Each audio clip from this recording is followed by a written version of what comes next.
Hello and welcome back. In this video, I'll show you how to select objects properly in Affinity, plus a special tip at the end. Many of you are probably used to how it works in Adobe, where you simply hover over the object and it's selected, but in Affinity it's a bit different. As you can see here, you have to completely enclose the object for it to be selected. The same applies to multiple objects. They all have to be enclosed within the selected area. But I'll show you exactly how to do it the Adobe way. First, go to Settings, then Tools, then Marquee Selection Behavior.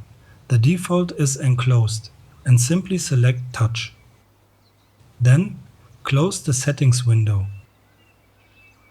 Now you can select objects by touching them. But I'll show you a better trick. Go back to Settings and set it to Enclosed again.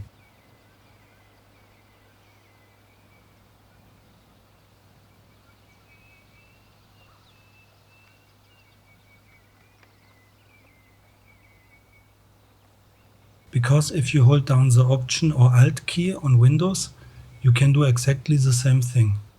This gives you more flexibility, and it can be very helpful for designs with lots of objects.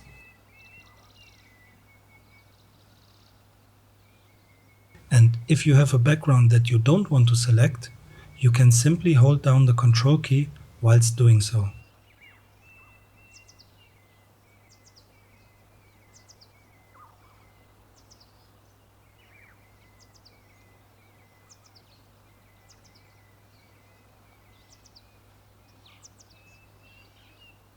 Holding down Control and Option together works just like in Adobe, allowing you to select objects without selecting the background. But I always like to keep my backgrounds locked. And special tip is that if you have one object underneath another, you can simply hold down the Option or Alt key on Windows and then click on it.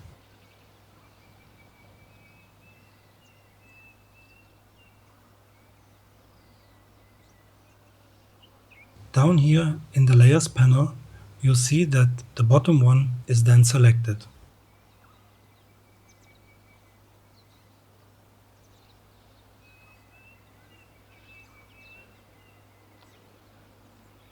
And that's it. If you enjoyed the video, hit the like and subscribe buttons.